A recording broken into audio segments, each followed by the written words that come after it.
All right, let's go and get started. Today we're going to talk about habits. So we're kind of building off of some of the things that we talked about last week and applying them a little bit more tangibly into how do we actually apply them to our daily life. Okay, we're going to talk about habits, systems, and daily discipline.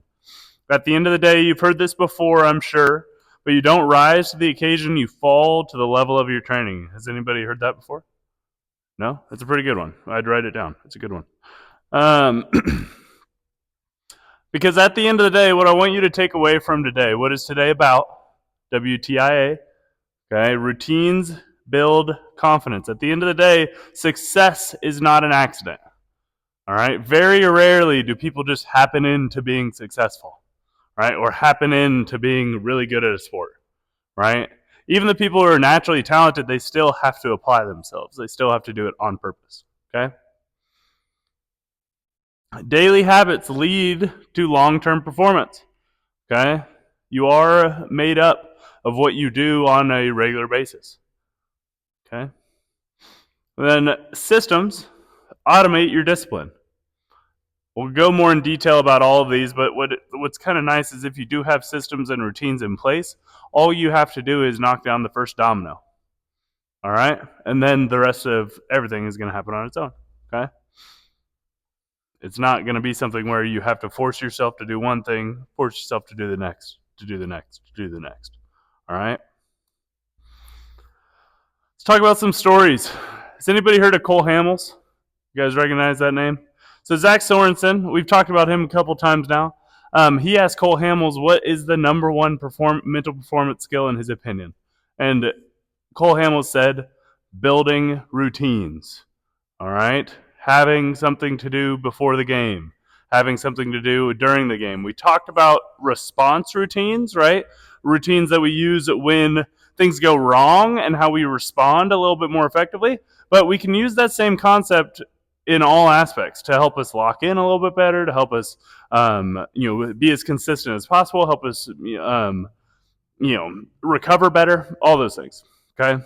But he said the number one mental performance skill is developing routines for every aspect of your performance. Okay. At the end of the day, his full quote is saying, teach them the importance of establishing and having routines. He said, if you want players to be successful, teach them the importance of establishing and having routines. Okay. Darren Erstad, has anybody heard of him? All right, he's more of a position player. Still, he's a very, very talented player, but a little bit older, a little bit before your guys' generation. Okay. All-star, very successful. Okay. But at the end of the day, he at 6:35 for a 7:00 game. At 6:35 every day for a 7:00 game. Whoa, we lost it. Let me try to get this back. Why is that not working? But anyway, at 6:35 for a 7:00 game, Darren Erstad would every single day have one bite of a peanut butter and jelly sandwich, and then he'd throw the rest away. Kind of weird, right? But it was a habit that he developed that helped switch his mindset from I'm a normal person, I am Darren Erstad, the person, to I am Darren Erstad, the baseball player. Right? At 6:35, he knew it was time to lock in, and he'd go from there. I see what happened. My Wi-Fi switched. So give me 1 second here. Let me get this back up.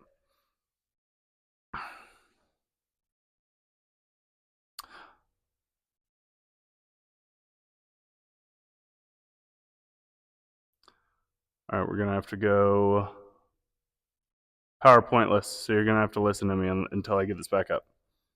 All right, but the benefit of that is it told his brain, and therefore told his performance, that it's time to switch to his performance ability. All right, all of a sudden he switched from being a person to being a player. Okay? So that might be something valuable that you could do for yourself. Hey, there we go. Nice. Oh, what's it doing? There we go.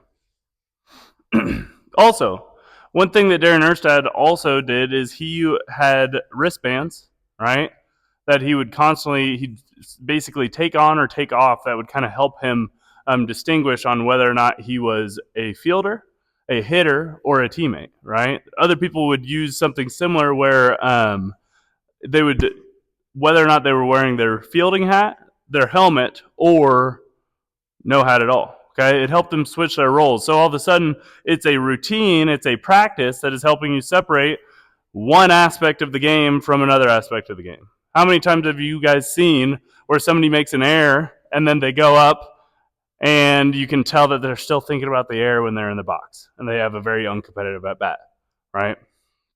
Or you see it on the pitching side where somebody has a bad inning, they come in and they're a terrible teammate. Everyone wants to stay away from them and they kind of ruin the whole vibe, right? So another way we could use routines and habits is to help us separate and identify our roles. Does that make sense? Okay. So what he would do is if he had his hat on, he was a player. He was a fielder, right? He was a defensive player. If he had his helmet on, he was a hitter. What I just did in the field or what I'm going to do in the field later does not matter. All that matters is what I'm doing as a hitter. Okay, that's something that you can do with your pitching as well. One of the things that I would always do in between innings is I would always make sure to take my hat off, right, and say I'm not a baseball player right now. I'm just a dude on the team, right? I'm not the pitcher who's in. So I'd take a couple minutes, let myself decompress, and put my hat back on and lock back in for the next inning. Okay, but it allows you to kind of separate, adjust your roles and identity. The other thing that's nice is your routines can help be an anchor.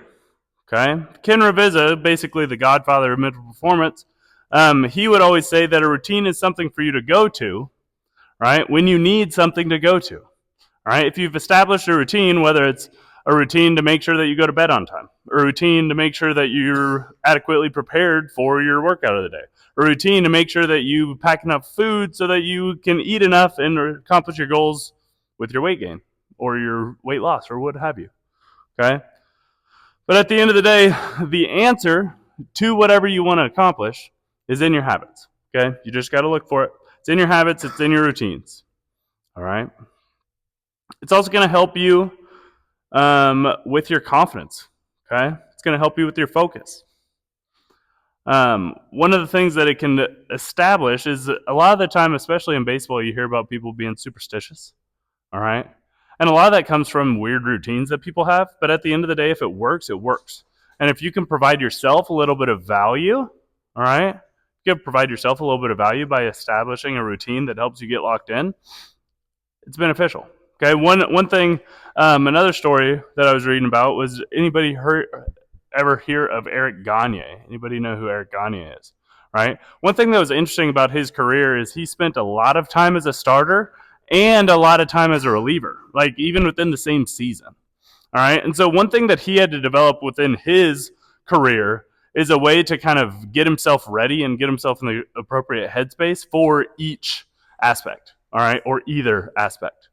Okay. So one thing that he did when he was with the Dodgers is when he knew that he was starting that day, he would get to the stadium early and he would drive around the stadium 9 times to symbolize the 9 innings that he was wanting to complete at that start that day, right? It seems silly, but it was something that helped him, right? It was a routine that helped him remember what he was about to go do. And then he would adjust that for when he was a reliever, where he knew that I'm going to be a back-end bullpen guy. So he would drive around the stadium 3 times to signify the 3 outs that he was going to be expected to make during his time, okay? So it helped him separate, okay, hey, out 1, out 2, out 3, right? Opposed to shifting his focus to 9 innings. If he came into a relief appearance with that starter mentality, he'd probably struggle. And vice versa. If he came into a start with a reliever mentality, he'd probably struggle. So that was a physical practice that helped him separate those 2 different aspects of his identity, okay? And I've seen a lot of, you've heard of this tons of times. You'll hear about it with, so many professional players, whether it's Kobe's determination getting up at 4 a.m. to shoot baskets before everybody else, or, Derek Jeter has a lot of stuff out there talking about the routines that he would have in his plate appearances, right, that kind of helped him be consistent, right? But also personally for me, I know for me, being a player when I got to college, the routine of being a college baseball player helped me a ton. Right? The fact that I had to get up and go lift in the morning, not because lifting in the morning is inherently better, but because I had to start my day and develop my entire life around this goal. Okay? Everything I had to do had to be based off of that. Okay? So kind of think about those things and figure out exactly, different ways that you can stick to the plan opposed to chasing results, right? Especially during this time of the year, right? At the end of the day, you need to kind of just buy into what you're doing on a daily basis and trust that the results will come, okay? And finally, Ray Allen, in a letter to his younger self, he said that most NBA players will shoot about 26,000 shots, and there's a good shot that they'll miss about 60% of them, okay, over the course of their career. Okay, and what he often would tell himself is that a successful man is built off of 1,000 failures, or in an NBA player's case, 14,000 missed shots. Okay, so don't get caught up in the results, right, of whether or not you make or miss a basket. You get caught up in the routines, right, that are going to allow you to be more consistent. One thing that I always talk about a lot of the time is what is the biggest difference between an all-star and some major leaguer who's still a major leaguer, but some guy that you probably never heard of. And a lot of the time, it's their consistency, all right? They have to have a certain level of consistency in order to get to the major leagues, but their consistency is what differentiates them, all right? When Mike Trout hits a slump, it lasts 3 at-bats, right? When an average outfielder has a slump, it's going to last 3 games. And when a guy who's a fringe player, right, it might last 3 weeks. Does that make sense? All right, so the more consistent you are, the better off you're going to be. And having security in your routines is going to help you stay a little bit more consistent. Because at the end of the day, as we can read here from Aristotle, we are what we repeatedly do. Excellence then is not an act, but a habit, right? And there's nothing special. There's no secret. It's just habits, all right? You are what you consistently do. Okay? Some key concepts I want you to take from today. The architecture of excellence. How do we actually use these concepts? This is all cool. This is nice to know. But how do we actually use this to benefit our athletic performance, our athletic development, okay? Our career, right? We need to know that having routines and having a plan is going to help you reduce stress, okay? Your habits are going to help you build identity, right? It's going to help you be more confident, okay? Because I'm somebody who works hard, right? I'm somebody who does what I'm supposed to do. So when it comes time for competition, you have that in the back of your head, all right? It doesn't matter what those other guys did or didn't or whatever their supposed talent is. You know that you've done everything you were supposed to do the entire offseason. So going into tryouts, going into game 1, going into this varsity opportunity that you're hoping for, you're prepared, right? Because your habits have built your identity of a player who does what they're supposed to do, all right? And at the end of the day, your systems will beat motivation, right? They help you be disciplined. When okay, hey, first things first, when it hits 8 p.m., I'm going to go pack my lunch so I have plenty of food. I'm going to put my phone on the charger and leave it in a separate room.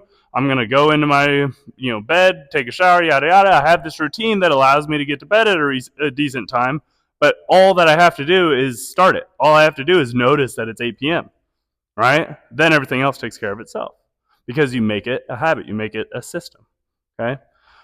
But we cannot rely on motivation like we've talked about before, okay? And at the end of the day, consistency is going to beat intensity any day of the week, okay? We've talked about it before about how we need to kind of adjust our week over while we're training is having high intent days with plenty of recovery in between, okay? But that consistency of sticking to that is going to prove better results than if we just went after it super hard every time that we could. Does that make sense?